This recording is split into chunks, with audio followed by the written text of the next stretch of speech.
Bakit? Kasama ko silang gumawa nun eh. Tama. Tama ba? Sinong vice mayor ko nun? Siya. Ha? Siya.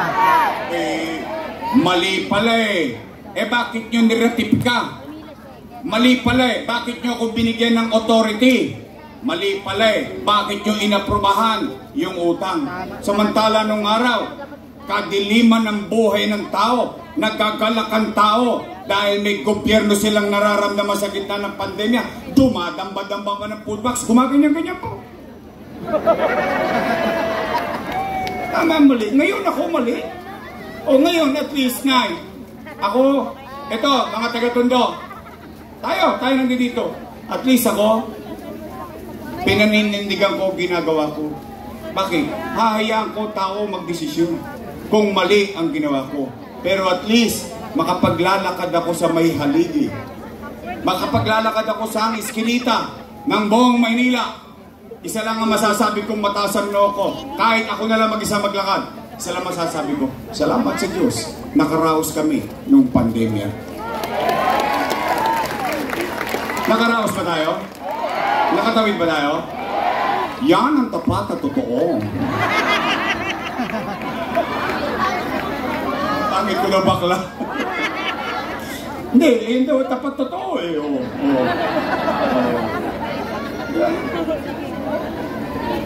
Okay, Anay. Tay, para mapagsalita na yung ating bisita.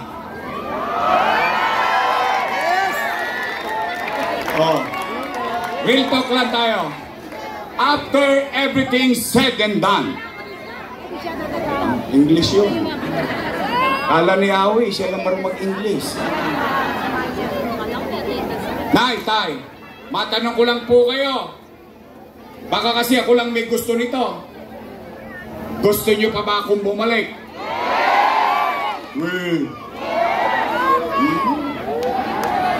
Baka chinacharot-charot nyo lang ako. Gusto nyo akong bumalik? O sige, testing nga. Taas nga ang kamay ng gusto akong bumalik. Talaga? Promise? Textman? O sige, babalik na tayo. O ngayon, Yorme, ano naman ang gagawin mo sa kinabukasan? Yun ang dapat yung naririnig. Tama ho ba? Kasi yung kaninang kwento na may kwenta, bagay na nangyari sa nagdaan. Ngayon, Yorme, kung ikaw'y babalik, ano naman ang gagawin mo sa kinabukasan? Tama ba? Yun dapat ang naririnig ng taong bayan. Kung anong plano mo sa amin. O anong una kong gagawin? Tatanungin ko lang kayo muna. Nay, tay, mga lolo't lola ko at batang Maynila, napapansin niyo ba parang dumudugyot ulit itong Maynila? Talaga? Napapansin niyo? Baka ako lang nakakapansin. Napapansin niyo? Subukan nilang padaanin yung truck ng basura rito. Ang pinadala sa atin panghakot ng buhangin. Hindi magkasya rito sa oblo. Kaya nahihirapan yung mga matatanda. Nilalabas pa yung basura sa labas. Binago-bago pa nila yung sistema. Ang hirap pang itapon yung basura. Ang taas-taas ng truck. Paano pag nabutas? Diretso sa bulod. Matatapon! Patay na. Matatapon! Maswerte kayo kung meron kayong banyo. Kami nung araw, Sharon Cuneta kami. Shoutout sa mga nag-Sharon Cuneta dyan. Balutin mo ako. Mainit-init pa yun.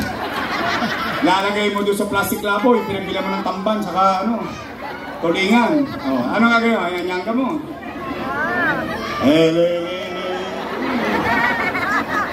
Sa ilog lato. Iyo ba? Sige, Nay, tay, ang una kong gagawin, lilinisin ko ulit ang lungsod ng Maynila. Pangalawa, Nay, tay, napapansin nyo ba? Lagi na naman tayong laman ng GMA7 News, ng ABS-CBN News. Gabi-gabi, balita na naman ng Maynila. Kagabi, dito sa distrikto, sa Arpapa, doon, sa baryo, saan ka nakakita? Tatayo isang Tolonges doon, hawak ng baril, magpapagputok. Ano sila, siga? Ibig sabihin, walang gobyerno. 5-5 snatcher. 5-5 hold-upper ngayon. Paano na yung mga magulang? Papasok yung anak nila sa eskwelahan, anong pakiramdam nila? Baka ma-hold up yung anak nila. Sa akin nakakita sa Arten, tanghaling tapat, bubuksan yung kotse. Tanghaling tapat, aakyatin yung driver ng truck, kukulatain para makuha lang yung cellphone. Saan ang gobyerno ron? Nangaubos na yun eh. I love you too. Hindi ho ba? Nay, tay. Oy, mga adik. Bago na kayo ha. Babalik na ako.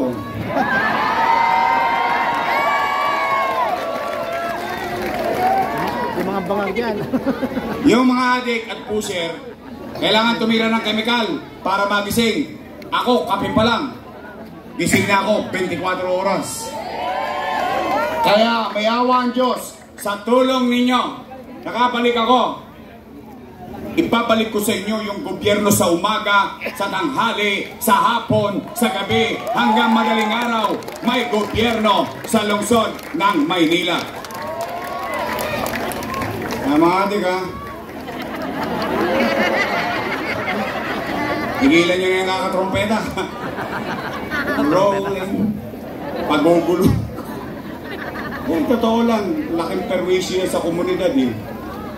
Anyway, Nay, Tay, anong pangatlo kong gagawin? Ibabalik ko lang yung ginawa ko. Gusto nyo ba makapamili ulit ang lupang gobyerno? Gusto nyo ba magtayo ulit ng babae?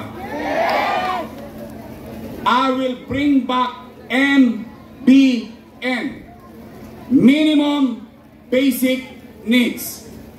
Housing, education, healthcare, and jobs. May masisilungan, may paghahanap buhayan yung nanay at tatay, may maayos na eskwelahan ng bata, pag nagkasakit ng pamilya, may maayos na ospital. Katulad ng 10-story, fully air-conditioned, bagong ospital ng Maynila na may MRI machine at CT scan machine. Nay, Tay, bakit MBN? Ako na magsasabi sa inyo, hindi kayo yayaman sa gobyerno. Hindi po kami lotto outlet. Walang matinong leader ang magsasabi, yayaman ka. Yayaman ka. Yayaman. Adik lang yun. Pero, anumang uri ng gobyerno, republikano, monarkiya, demokratiko, and so on and so forth, kayang pataasin ang antas ng pamumuhay ng kanyang mamamayan. Nagawa na yan. Nagawa na yan ng idol ko na si Lee Kuan Yew. Sino si Lee Kuan Yew? Prime Minister ng Singapore. 50 years ago, 60 years ago, ang Singapore, dugyot, maraming droga, maraming gang, maraming patayan. 50 years after, 60 years after, maganda ba ang Singapore ngayon? Maganda? Sino nakapunta sa Singapore? Maganda? Sino pa? Maganda? Sinong gustong pumunta na Singapore? Taas sa kamay. Umpisahan nyo na, gabi na. Malayo lang. You know, that's why I love the guy. Alam nyo ba't gustong-gusto ko yun? Dito marami nagkakamali sa akin. Kaya kung gustong-gusto si Lee Kuan Yew, kahit kakampi niya, lalabanan niya. Why? Pag-interes na ng taong bayan ang malalagay sa alanganin. And look at them now. Near to impossible, but it became possible. Ang ganda ng Singapore. Tama mali? Gusto niyo yan? Tapos na po, uwi na. Yun lang po gagawin ko. Kabahay, kalusugan, trabaho, edukasyon, kalinisan, kapanatagan ng pamumuhay sa lungsod ng Maynila. Yung mga pailaw, pabulaklak, pechin lang yun. Pampasarap lang yun sa buhay ng tao. But the basic needs of our people should be addressed by the government. Kaya sila puro utang-utang. O, di bali ako mangutang, basta mapakinabangan nyo lang. Unang-una, hindi ko naman pera yun. Pera naman ng taong bayan yun. Tama, mali? Kaya, yung hindi pa napatawag sa tennis court, kasi mukhang hindi na sila magpapatawag sa Ninoy at saka San Andres, nahuli kanina eh.